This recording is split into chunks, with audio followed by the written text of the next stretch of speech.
Okay, it says I'm live. Somebody talk to me. Let me look on my phone on my. Yep, I'm there. It worked. Excellent. Okay. Hi. Happy Thursday night. How's your week going? Can somebody say something? Oh, good. Lisa's on. Good. Lisa, are you back in town?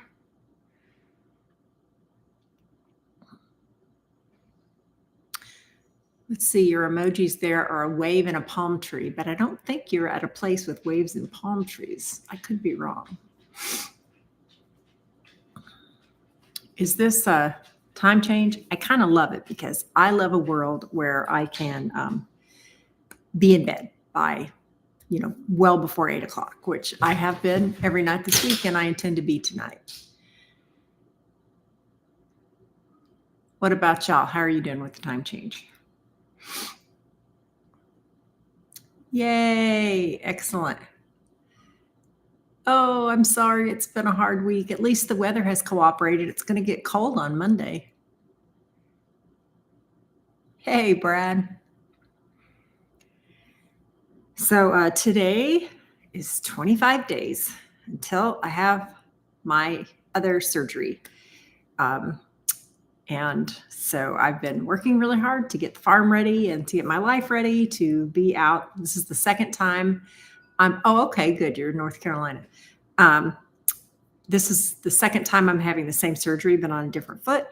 And so I kind of have a better idea what to expect this time. So for instance, I've purchased a couple of counter height bar stools so that I can stand here or sit here and do things without having to mess with my knee cart or my crutches or anything. I bought another table to go by my bed because I know there's never enough table space around your bed when you're bedridden for so long. It'll be about 10 weeks that I won't be able to drive, so I don't really have a solution for that. So what are you going to do? But anyway, so mostly what I've been doing out at the farm is mowing a lot because in the spring I'm going to get cows again. This time I'm only going to get 2. Last time I got 4. And that had to do because the person's land that I started them on needed 4 calves in order to have her agricultural valuation. But I am not relying on them for my ag valuation. I use my bees for that. So I can have just however many I think I want. So I'm going to have 2. So anyway, I've been mowing a lot because I don't want anything overpowering the grass from growing in the spring. So Uber Eats, is that what you're having? Or I don't look pixely to myself, Kim. Am I pixely to anybody else? I suppose it's possible. But some other things I've been doing. So I was just in Fiji for a bit, and we were at one resort called Nanuku Resort. Nanuku, yeah. And one of the things they had at breakfast was this chia pudding that was so good. It was so good. And so I've been trying to make it. Here at home. So here, let's make it together. Hold on, I got to get the milk out of the refrigerator.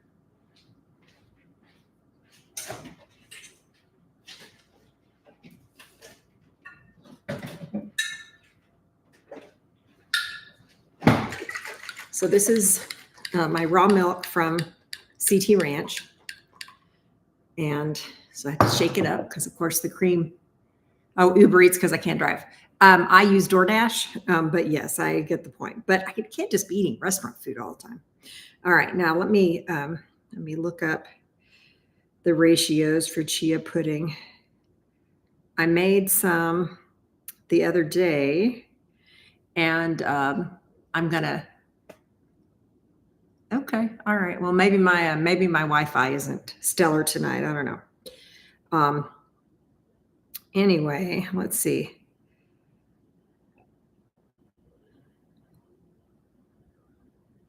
Don't y'all hate those recipe sites that you have to scroll down and down and down? It's like I came here for the recipe. Leave me alone. Jump to recipe. There we go. There we go. All right. All right. This one has So 4 tablespoons to a cup of milk. So let's see, we're going to put this in our weck jar just because I love a weck jar. All right, let me get a measuring cup here.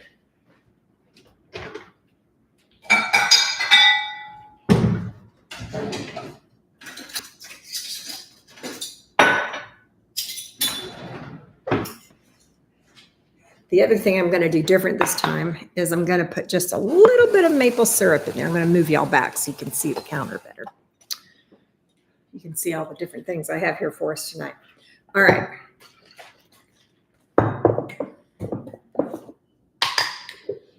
So a cup of milk.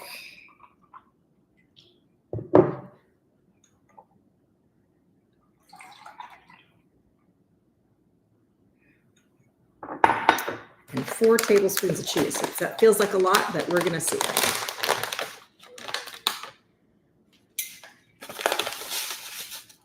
1, 2, 3,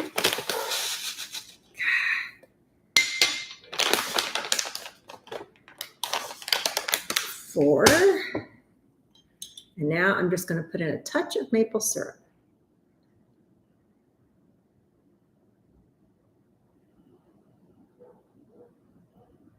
All right, I hear a dog barking outside. It is not one of mine. That's an important note for something we're going to talk about in just a second. All right, now we're going to stir this up. Now I'm going to put it in the refrigerator. And in a little bit, I will stir it up one more time, and then I'll have it in the morning. So I'll report back and see what it looks like.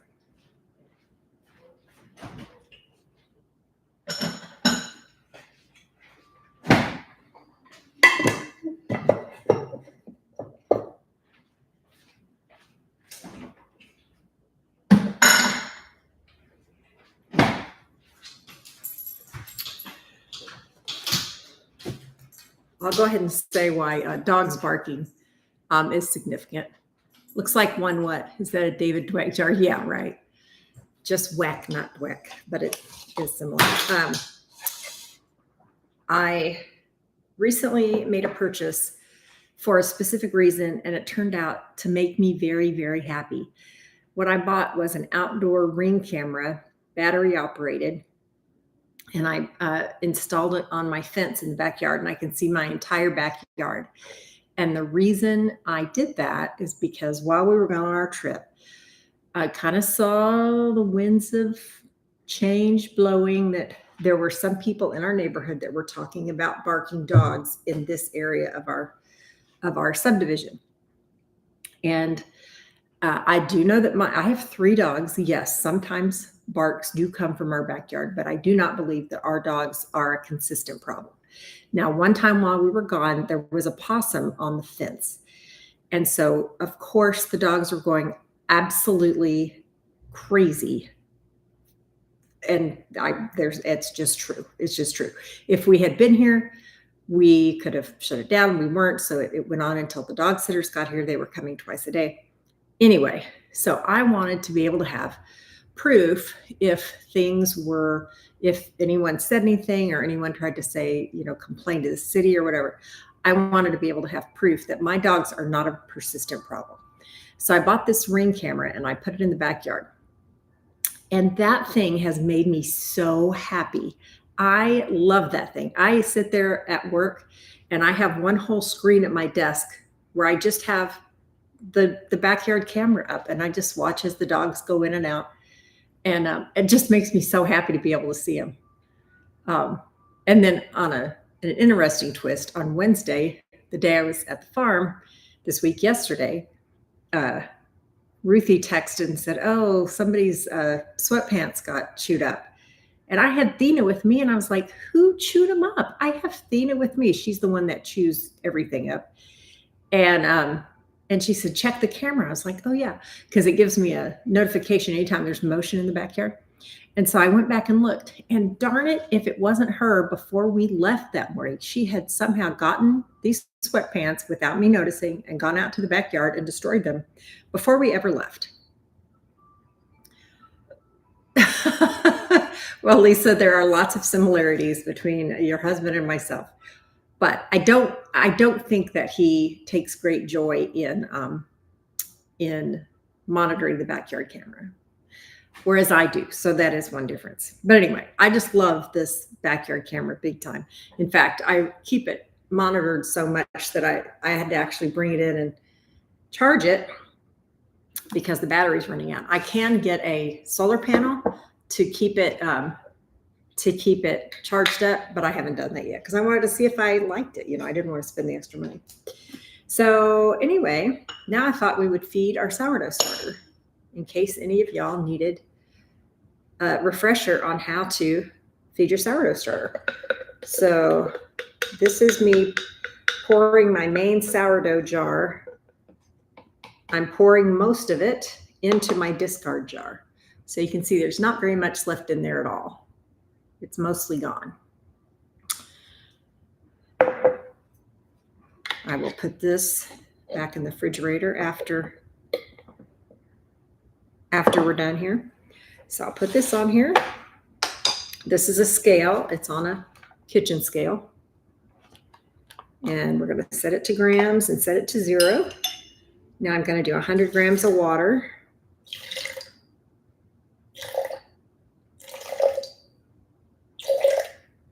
There we go. Stir it up some.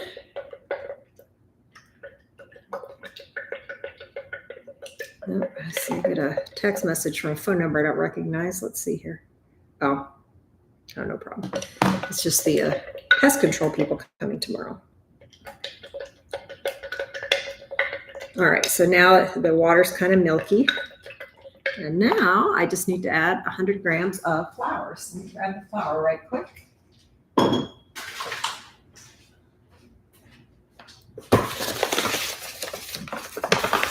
Zero out the scale.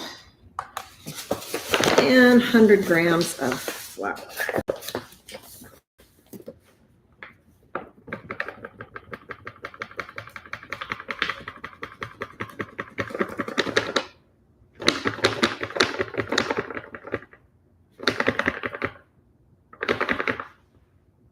$98,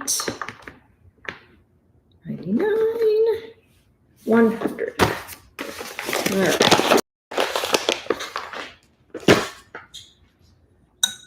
So somebody tell me, do y'all remember if I added the maple syrup to the chia pudding? I don't remember if I did.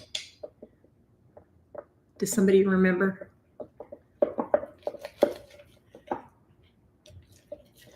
Well, Kim, you're laughing at me, but answer me. Do you remember? I did. Okay, good.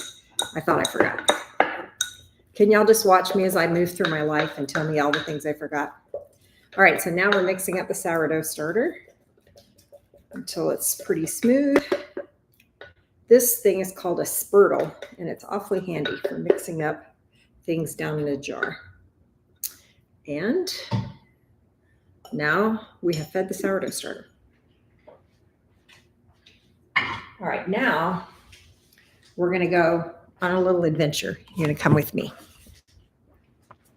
I'm going to show you something super. I hope that my signal stays strong.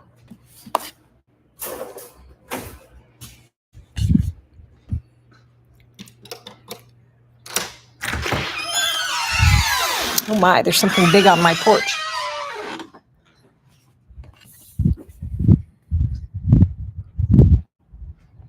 Is my signal staying good? Can y'all still see me?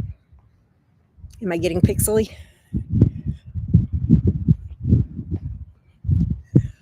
All right, do you see that? Look at those Christmas lights. Are they so pretty?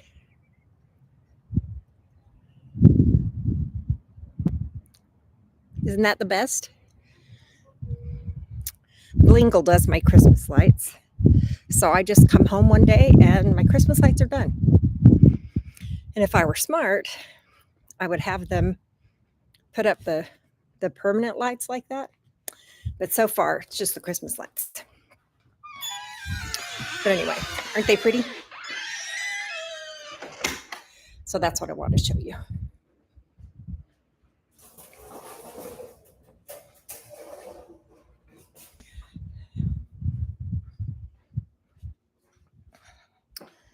Now back in the old kitchen.